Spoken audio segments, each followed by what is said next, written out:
네, 안녕하세요. 저 라구맘 김경선입니다. 오늘이 개천절 휴일인지 몰랐네요. 음, 이제는 사실은 이제 춥다는 소리가 자연스럽게 나올 정도의 날씨인데요. 사실 이럴 때는 더군다나 휴일이고 그러면 침대 속에서 나오고 싶지 않을 거예요. 근데 그냥 한겨울보다는 지금 요 시기가 또 더욱 춥게 느껴지는 것 같거든요. 그럼에도 불구하고 아침 시간에 강의를 듣기 위해서 이렇게 집중해 주시는 여러분들께 진심으로 감사드립니다.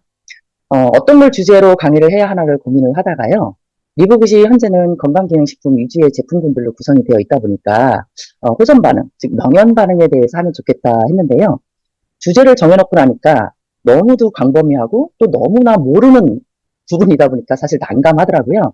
제가 손예심 스폰서님처럼 전문가도 아니고 그냥 주워들은 풍어리 다인데 뭘 어쩌겠다고 호전에 대한 강의를 하겠다고 한 건지 정말 후회 막급이었습니다. 그래도 이런 강의를 통해서 내가 성장할 수 있는 기회라고 생각하고 내가 먼저 조금 더 시간을 내서 공부한 것을 여러분들과 나눈다는 생각으로 부족하지만 어려운 강의를 준비하고 시작해 보도록 하겠습니다. 제 수준이 어렵다는 거죠. 아마도 여러분들께서는 모두 다 아는 내용일 수도 있을 거예요. 여기 제가 이제 제목을 한자로 이렇게 써놨잖아요. 근데 이렇게 한자에서도 보시면 아시겠지만 뭔가 좋아지고 또 뭔가 밝아지고 한다는 것을 알 수 있는데요. 호전 반응, 또 명현 반응, 같은 말인지 다른 말인지 헷갈리더라고요. 뭐 어디서는 호전이란 말은 쓰면 안 된다고 하고 명현이라고 해야 된다. 뭐 이런 말도 들은 적이 있거든요. 그래서 제가 알아봤습니다.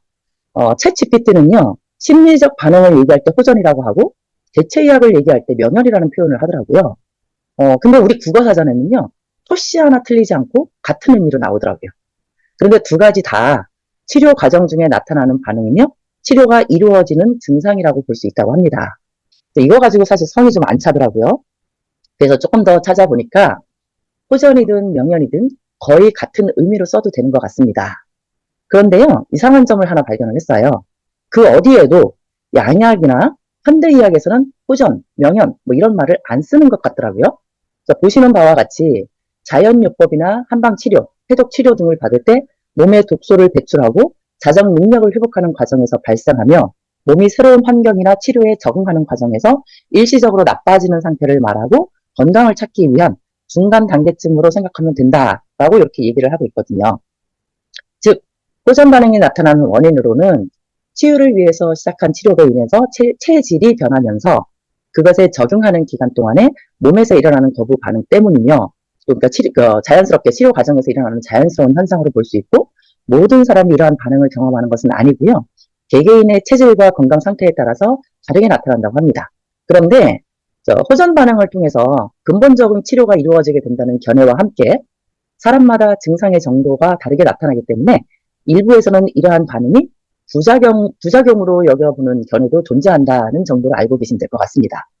명확하게 호전이나 명현 반응이 과학적으로는 입증되지 않는 어디서는 어디서 보니까 그렇더라고요. 건기식이나 화장품 영업사원들이 만들어낸 사기성 멘트라고도 하기 때문에 너무 정설이라고 고집하지는 않으시는 게 좋을 것 같습니다. 제가 알아본 결론은 이렇더라고요. 호전이나 명현 반응 현상은 과학적으로 입증되지 않아서 현대 의학으로부터 의면을 받는 미운 오리새끼라고 표현을 하더라고요. 그러나 그 현상은 반드시 분명히 존재한다고요. 그래서 현대 의학에서는 호전이나 명현을 인정하지 않고 무조건 뭐 부작용으로 본다. 그리고 대체 의학이나 현재 떠오르고 있는 기능 의학에서는 명현 반응, 호전 반응이라고 인정을 한다. 이렇게 보시면 될 것 같습니다. 그러면 부작용과 호전 반응의 차이를 어떻게 알아야 할까요? 자, 일시적으로 나타나는 현상인지 봐야 되고요, 첫 번째로. 그리고 그때의 컨디션은 어떤지. 몸은 힘들지만 오히려 컨디션은 좋아서 활동하는데 전혀 지장이 없는지 보시고요. 그리고 섭취를 중단 후의 반응을 살펴보셔야 할 듯 합니다. 섭취를 중단했음에도 계속해서 같은 불편한 증상이 나타난다면 그건 질병일 가능성이 많은 거고요. 그러니까 중단을 했더니 그 불편한 증상이 없어졌다. 그러면 그건 호전이 맞는 거죠. 즉, 내가 제품을 먹고 그 제품이 내 몸속에 들어가서 일을 하고 있구나. 이렇게 생각할 수 있는 거죠. 그래서 믿고 계속해서 드실 거냐, 말 거냐는 개인의 선택에 달린 거겠죠. 자, 이렇듯 현대 사회에서는 지각 있는 의사들, 즉 약의 부작용을 고민하는 의사들이 현대 의학이 안고 있는 한계를 극복하는데 건강식품이 대안이 될 수 있다고 양심선언을 하는 의사들이 많이 늘어나고 있습니다. 그 중에 아마 대표적인 예가 그 환자혁명이라는 책을 쓴 조한경 박사가 아닐까 싶습니다. 그 기적 바탕에는 현대인들이 앓고 있는 질병의 90% 이상이 성인병이라 불리우는 식원성 증후군을 앓고 있다고 하는데요. 이것은 생활습관병이라고 하는데 이는 질병에 걸리는 생활습관으로 인해서 성인병이 발생하기 때문이라고 합니다.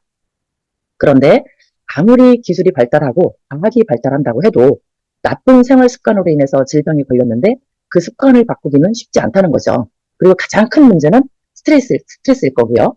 그러니까 습관이나 스트레스는 한순간에 내 의지를 고치기는 쉽지가 않을 거예요. 그리고 가장 큰 문제는 우리의 먹거리가 안전하지 않다는 데 문제가 있을 겁니다.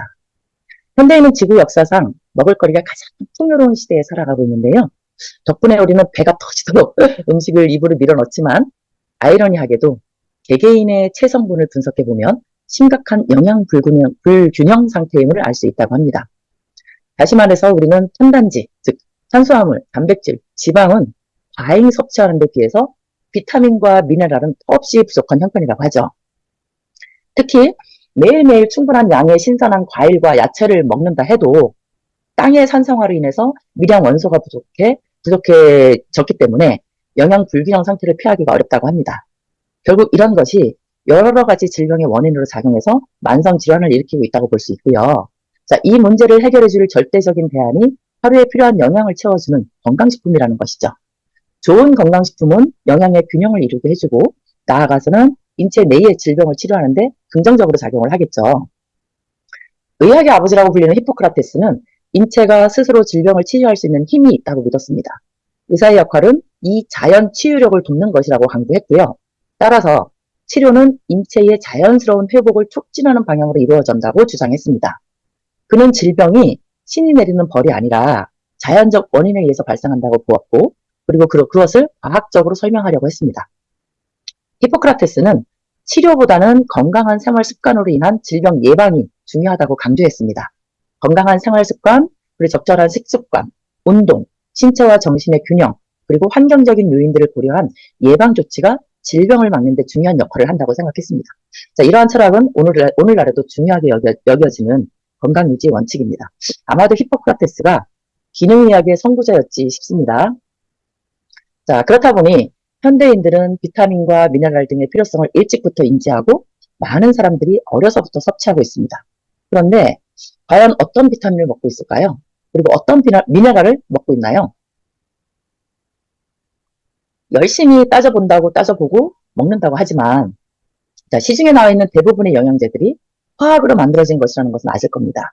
자, 환자혁명 29페이지 그 언저리에 나와 있는 글들을 그대로 제가 좀 읽어드릴게요. 자, 비타민이나 미네랄과 같은 영양보조제를 총칭하는 자연 약물은 제약회사의 의약품과 경쟁 관계에 놓여 있었다. 예를 들어 코엔자임 Q10, 폴리코사놀, L-카르티닌, 아르기닌과 같은 성분들은 강력한 치료 효과가 있는 자연 물질들이다.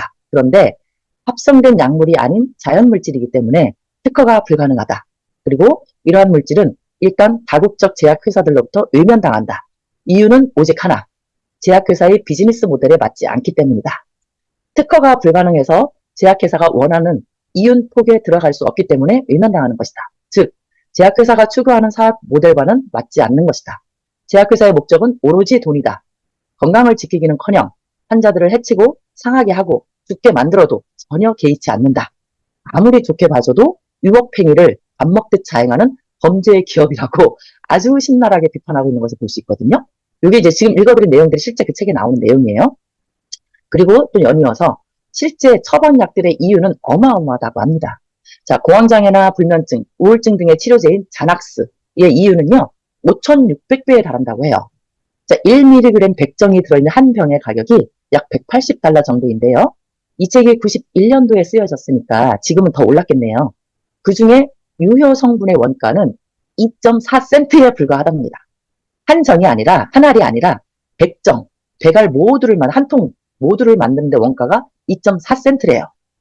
이러한 폭리를 취하는 것이 가능하려면 특허받은 치료약이어야 하며 제약회사의 의약품이어야만 가능하다고 합니다. 자, 이것을 지노바이오틱이라고 하는데 이 지노바이오틱은 생명체나 자연에 존재하지 않는 물질, 그래서 특허가 가능한 친합성 물질을 의미한다고 하네요. 우리가 뭐 토끼나 사과를 특허낼 수는 없잖아요.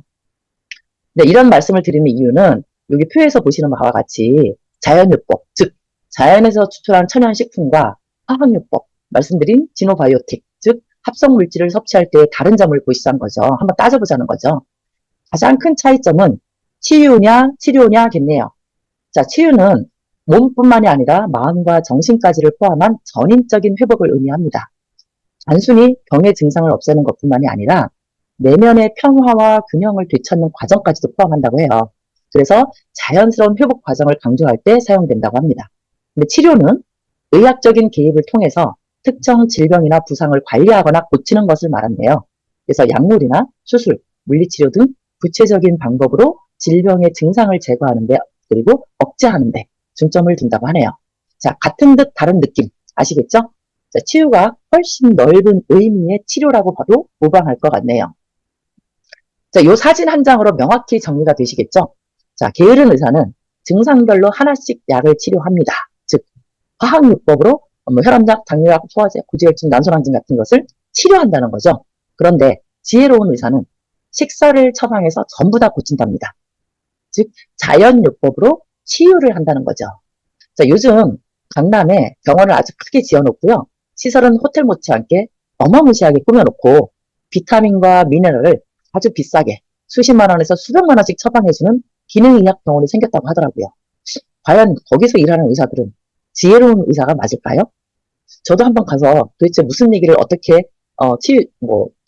처방을 하는지 한번 가보고 싶네요. 자, 저는 이 말이 정말로 마음에 듭니다. 좋은 의사란 약을 많이 처방한 의사가 아니라 많은 환자들이 약을 끊을 수 있도록 많이 도와주는 의사가 좋은 의사다. 정말로 주위에 좋은 의사를 만나볼 수가 없는 것 같습니다. 자, 가능하면 병원에 가지 않고 약 먹지 않고 건강하게 살 수 있는 길을 우리 리브굿에서 함께 찾아볼 수 있기를 소원해 봅니다. 자, 호전 반응 얘기한다고 해놓고 왜 이리 빙빙 돌려서 왔을까요? 그 이유는요. 사실 우리 주위에 아픈 환자들 너무 많잖아요. 그런데 그분들 어때요? 무조건 병원만 신뢰하고 의사들 말만 믿고 의사가 무슨 신이라도 되는 것처럼 약을 한 주먹씩 밥보다도 더 많이 먹는 그런 안타까운 실정이 있는데도 저희들의 말은 우리들이 아무리 좋다고 얘기를 해도 귓등으로도 안 듣잖아요. 그래서 저는 그 안타까운 마음에 제발 그분들의 의식이 좀 깨어나기를 바라는 마음에서 우리들이라도 제대로 알고 조금이라도 그들에게 도움을 주었으면 좋겠다는 마음에서 꼭 한 번쯤은 이런 말씀을 드리고 싶었습니다. 그래도 건강식품을 취급하는 우리들을 소비자들은 단 의사 정도로 인식하는 분들도 많잖아요. 그래서 왜 약보다 식품인가를 이해시키는데 도움이 되었으면 해서 준비해서 좀 말씀을 드려봤습니다. 이렇게 먹거리와 식품이 중요한데 현대사회에서 안전한 먹거리를 구하기가 쉽지는 않다는 거죠. 그래서 우리의 대안은 바로 리브굿. 자, 지구상에서 가장 순수하고 순도 높은 최고 품질의 건강식품을 우리는 저렴한 비용으로 가장 안전한 먹거리로 선택을 한 것입니다. 그러니까 무엇을 먹을까, 무엇을 마실까 염려할 필요가 없다는 거죠. 자, 이렇게 안전하고 최고 품질의 리브굿 제품들이 있으니까요. 그런데 문제는 이렇게 좋은 영양소들로 가득 찬 건강식품을 섭취했을 때 우리 몸을 가만두지 않는다는 겁니다. 자, 망가진 몸을 고치는 데는 반드시 아픔이 동반된다는 사실이에요. 자, 아프지 않으면 나을 수 없다고 하잖아요. 하다못해서 우리가 넘어져서 무릎이 까졌다 하더라도 그 상처가 나으려면 진물도 나고 가렵기도 하고 닦지도 않고 떨어지고 하면서 새살이 돋고 낫는 것처럼 우리 몸 안에서도 눈에 보이진 않지만 그러한 반응들이 수차례 일어난다는 거죠. 우리는 그러한 반응을 호전 반응, 명현 반응이라고 부르는 것이고요. 그럼 본격적으로 호전 반응에 대해서 알아볼 텐데요. 자, 호전 반응은 크게 네 가지로 나눌 수 있다고 합니다. 말 그대로 몸을 이완해주는 이완 반응, 그리고 과민 반응, 그리고 배설 반응, 회복 반응 이렇게 나눌 수 있다고 하는데요. 크게 나누시는 분들은 그냥 간단하게 이완 반응, 과민 반응 이렇게 두 가지로 나누는 분들도 계시더라고요. 자, 이완 반응은요. 오래 아팠던 사람, 또 만성질환을 겪고 있는 사람들이 흔히 겪게 되고 호전 반응을 겪었던 사람들 중에서 약 35% 정도가 경험을 했다고 하네요. 자, 좋다고 해서 먹었는데 오히려 몸이 피곤해지고 자꾸 잠이 쏟아지고 쉬고 싶은 욕구를 느낀 경험들 많이 해보셨을 텐데요. 자, 좋은 영양분을 공급받고 나니까 우리의 몸 안에 우리 공정들을 돌리려면 쉬어야 하기 때문이죠. 자, 밤늦게나 새벽에 도로공사 하잖아요. 같은 이치라고 보시면 될 것 같습니다. 자, 차량을 통제하고 그 구간을 공사하는 것처럼 우리 몸을 쉬게 해놓고 필요한 부분을 고치는 거죠. 이렇게 이해하시면 될 것 같아요. 그럴 때는 쉬시는 게 좋습니다. 자, 우리 몸은 원하는 걸 신호로 준다고 하잖아요. 자, 뭔가 먹고 싶은 게 땡기면 그 영양분이 필요해서 그런 거니까 먹으라고 하잖아요. 쉼도 마찬가지인 것 같습니다. 자, 졸린데 억지로 깨어 있으려고 한다면 피로가 쌓이고 몸은 더욱 힘들어지겠죠? 그래서 우리 몸에서 원하는 순리대로 살아간다면 질병에서 훨씬 더 자유로워질 수 있을 것 같아요. 자, 예전의 원시 시대에는 그야말로 본능에 충실하게 살면서 지금과 같은 질병들은 없이 건강하게 살다가 죽은 거 아닌가요? 병원이 없어서 병을 모르고 죽은 걸까요? 뭐 그럴 수도 있고요. 근데 지금 우리가 누리는 이 수명은 병원에서 늘려놓은 수명이라고 하잖아요. 그래서 최대한 병원에 가지 않고 100수, 200수 넘어간가요? 를 누릴 수가 있다면 금상첨화이겠죠? 그래서 몸이 쉬고 싶다는 신호를 보내면 쉬어주시라는 겁니다. 그리고 과민 반응, 약 18% 정도가 경험을 하고요. 설사나 변비, 발한, 부종, 통증 등과 같은 급성의 형태로 오는데 이것은 급성으로 왔기 때문에 일주일 내로 좋아진다고 해요. 근데 특정 알레르기가 있는 경우에 지속해서 섭취를 했을 경우에 반복해서 일어나기 때문에 좀 주의할 필요가 또 있다고 하네요. 자, 배설 반응, 중금속이나 독소나 노폐물들이 우리 소변, 배변, 땀, 피부 등으로 배출되는 현상을 얘기하고요. 피부 발진이나 발적, 가려움증, 습진, 여드름 등으로 나타날 수도 있고요. 또 변비가 없어지거나 식욕이 또 오히려 왕성해지는 수도 있다고 합니다. 회복 반응은요, 구토나 통풍이나 발열이나 손발저림 등으로 올 수도 있고요. 그러니까 이거는 혈액순환이 점점 정상으로 돌아오게 되고, 그리고 3, 4일 후면 증상이 사라진다고 해요. 근데 긍정적인 신호로 받아들여야 한다고 합니다. 제가 오늘은 아주 간단하게 살펴볼 거거든요. 그래서 김약사 TV의 김희성 약사가 이제 강의해놓은 것들을 토대로 해서 아주 수박 겉핥기 식으로 간단하게만 살펴볼 건데요. 우리의 증상들이, 호전 발효로 나타나는 증상들이 15가지, 25가지, 30가지 그렇다고 해서 원인도 15가지고 25가지고 30가지냐? 그건 아니라고 합니다. 원인은 단 한 가지로 볼 수 있다고 해요.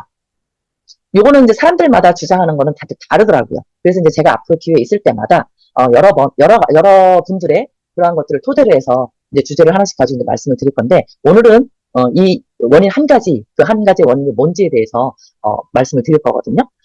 근데 아마도 여러분들도 겪어보셨을 거예요. 몸이 아파서 병원에 가서 주사를 맞으려고 하는데 혈관이 숨어버려서 혈관을 찾지 못해서 애를 먹었던 경험. 괜히 애꿎은 간호사만 나무라셨잖아요. 우리 몸에 염증 반응이 생기기 전에 간이 아플 때 있죠. 그럴 때는 혈관이 숨어버린다고 합니다. 혈관이 수축이 된대요. 그래서 혈류순환이 잘 되지가 않는데요. 그런데 그 반면에 우리가 건강할 때는 혈류 속도도 원활하면서 혈관의 모양도 제 모습을 갖추고 있게 되거든요. 바로 이 호전 반응이라는 것은 우리가 아팠던 부위가 혈류순환이 되지 않고 혈관이 수축되어 있다가 호전 반응이 나타나면서 혈관이 확장이 되면서 나타나는 모든 반응을 호전 반응이라는 말로서 표현할 수 있다는 거죠. 발적과 발진.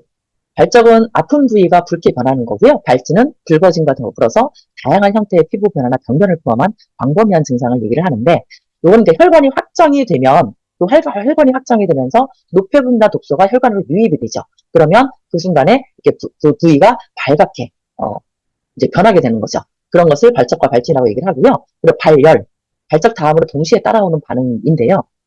요거는 이제 발열, 즉 열을 낸다는 거거든요. 그러니까 우리 몸에 유해한 물질, 바이러스나 세균이나 곰팡이 등 같은 유해한 물질이 침입을 하게 되면 체온을 올려버려서 그 유해한 물질들이 고온을 견디지 못하고 사멸하게 함으로써 유해한 물질을 제거하기 위해서 열을 내게 한다는 거죠.